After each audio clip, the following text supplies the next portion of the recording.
गुरुजी राधे राधे जी। गुरुजी हम बहुत परेशान हैं। हम कई 3-4 दिन हो गए आपसे बात नहीं है पा रही है हमारी। हो रही है, बताओ। गुरुजी हमारी 20 साल शादी हो गई। हमारे पति ने दूसरी लेडीज से सम्मत बना लिया। हमारे 2 बच्चे हैं, एक बेटा एक बेटी। हम अनपढ़ थे। हमारी बेटी ने हमको बताया था गुरुजी अब इस उम्र में हम कहाँ जाएं। जब जाते हैं हमको 4 बार चले गए, हमको धक्के दे के घर से बाहर निकाल देता है। तो पति आपका उसी औरत के संग रहता है? उसी के साथ रहता है गुरुजी। तो वो औरत कहाँ की है, कौन है? वो मथुरा की है गुरुजी। अच्छा, तो वो पहले से आपको जानती थी, आप उसे जानते थे? नहीं, सब कुछ ठीक ठाक चल रहा था। नहीं, वो औरत को आप जानती थी पहले से? नहीं जानती थी गुरुजी। मेरे हाँ। बेटी ने बताई थी गुरुजी। तो पति कहाँ मिल गए उसको? मेरे पति बल्लमगढ़ में अपना मकान बनना है गुरुजी। भरतपुर की रहने वाली हूँ। उसी वहीं ससुराल है, वहीं पे पियर है भरतपुर में। मैंने जैसे तैसे मकान भी बनवाया।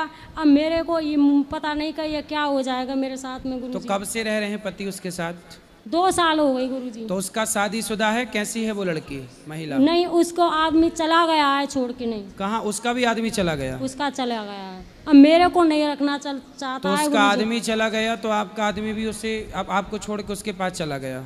नहीं, घर पे ही रहता है, मेरे को नहीं रखता है गुरुजी। तो आप उस महिला को समझाओ कि तू क्यों मेरा घर बर्बाद कर रही है। समझा दिया। सास ने भी बोला, ननद ने भी बोला, तो सबने मिल करके नहीं मेरे को आरोप लगाया है और मेरे को मारा है। सास ने और ननद ने भी। मतलब ननद और सास चाहती हैं कि उसके साथ चक्कर चलता रहे? चाहती हैं वे। तो आप जाओ और उस महिला के 3-4 दांत तोड़ो। तो मेरा घर बिगाड़ रही है कल मोही। गुरुजी, उसने तलाक का केस भी डाल दिया है 12 सेक्टर कोर्ट में। तो मैं तलाक देना नहीं चाहती। मैं नहीं, तो आप तलाक मत देना। उस डायन को तुम जाके सबक सिखाओ। गुरुजी, मैं कमजोर हूँ ना, इसलिए मेरे को नहीं पीट पाएगी वो। तो आप नहीं पीट पाओगी? नहीं तो पीट पहले खा पी के तगड़ी हो जाओ। मेरे पापा नहीं है गुरुजी, मम्मी है बड़ी बूढ़ी। मेरे पियर बारे कोई नहीं है। तो वो महिला हट्टी कट्टी है? हाँ, लंबी ठाड़ी है, खूब तगड़ी है। मिली हो आप उससे? हाँ, मिली हूँ। तो उसको समझाया नहीं? समझाया गुरुजी, वो नहीं मानती है। कंपनी का मैनेजर है, 35,000 रुपया महीने कमाता है। कौन? आपका पति? हाँ। और वो महिला? वो महिला भी कंपनी में लग रही है। उसी कंपनी में? दूसरी में वो निकलवा दी वहाँ से गुरुजी। तो मतलब अब जहाँ जिस कंपनी में वो महिला काम करती उसी कंपनी में पति काम करते हैं? हाँ। तो कंपनी एक हो गई है। तो गुरुजी मेरे को पता नहीं था, मैं तो अनपढ़ थी गुरुजी। मेरी बेटी ने बताई थी।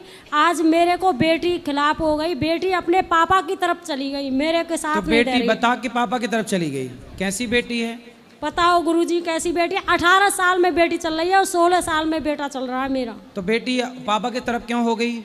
मेरे पे पैसे होते तो मेरी तरफ हो जाती वो। अच्छा, बेटी को भी जो पैसा देगा है? हाँ, मुझ पे पैसे नहीं है तो मेरी तरफ काई को होगी। वो पढ़ाएगा लिखाएगा, मैं कहाँ से पैसे लाऊं? मैं खुद जान अपना पेट कैसे भर रही हूँ गुरुजी। देखो रिश्ते कितने स्वार्थी हो गए। क्यों गुरुजी? मेरे को पता बाप नहीं। भलो ना भैया, सबसे बड़ो रुपया। बेटी माँ को छोड़ के चली गई, उसका बाप, जबकि बेटी ने बताया कि माँ आपके मतलब धोखा दे रहे हैं पिताजी, और फिर पिता के साथ चली गई। वो पिता के साथ रह रही है।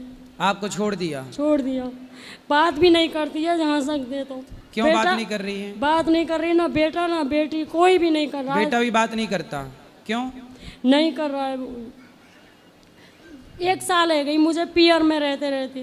तो आप पियर में मत रहो ना, अपने पति के पास रहो। चली गई गुरुजी, परसों वहीं से आई हूँ। बिल्कुल पति की पतंग की पूंछ बन के रहो साथ में, जहाँ जहाँ जाओ वहीं जाओ। धक्के दे के घर से बाहर निकाल देता है, बहुत मार पीट करता है।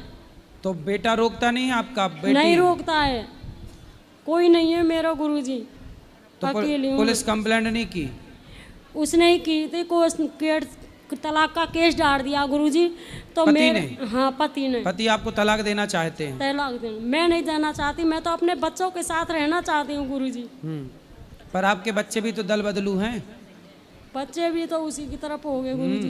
पियर में कहाँ पे गुजारा करूंगी? मेरे पापा नहीं है, भाई नहीं है, मेरे एक माँ है बड़ी बूढ़ी। देखो वैसे तो आपके साथ जो हो रहा वो गलत है। आप या तो उस महिला को ठीक ठीक समझाओ, पुलिस कंप्लेंट करो। तलाक आप देना मत, क्योंकि भारतीय संस्कृति में तलाक का कोई विधान नहीं है। एक रास्ता तो ये है कि उसे, वो जो डायन तुम्हारे जीवन में घुस गई है, उस डायन को हटाया जाए, एक रास्ता ये है। दूसरा रास्ता ये है कि आप अपने मन को पूरी तरह से भगवान के चरणों में लगाओ। देखो, आपने अपने बेटे को भी देख लिया कि वो भी स्वार्थी है, बेटी को भी देख लिया कि वो भी स्वार्थी है, पति को भी देख लिया। ये संसार के रिश्ते स्वार्थ से ही भरे पड़े हैं। स्वार्थ लाग करें सब प्रीति, सुर नर मुनि जन की यह रीति। अब आपके पास एक ऑप्शन है कि बढ़िया बेटा बेटी पति सबसे मन हटाओ और पूर्ण रूप से भगवान के चरणों में समर्पण कर दो। भगवान में मन लगाओ, इसी से आपका भला होगा, इसी से आपका कल्याण होगा, इसी से आपकी सदगति होगी। ये संसार के भोग विलास में जो पड़े हैं, ये उलझ के अपना नाश ही करेंगे। कल्याण सबका भगवान ही करते हैं, इसलिए चित्त को भगवान के चरणों में लगाया जाए। ठीक है गुरुजी, अब मैं इस उम्र में कहाँ जाऊँ, मैं भगवान भी के शरण में रहो। ठीक। माँ बाप के जहाँ भी आपको रह रहे हैं, घर में रह के भगवान के आश्रित रहो बस। राधे राधे गुरुजी। जी, मैं सोनभद्र से बिलोंग करती हूँ। गुरुजी, आज मैं बांके बिहारी से दर्शन करके आ रही थी, तो फिर कुछ बंदरों ने मेरा प्रसाद छीन के खा लिया। तो मेरा मन थोड़ा विचलित हो रहा था कि वो प्रसाद मैं पा नहीं सकी। तो गुरुजी इसके कोई लिए बात कुछ नहीं, बताएं। बंदर पा गए सही है, एक ही बात है। भगवान के स्वरूप में आके क्या पा जाएं, सब सही है।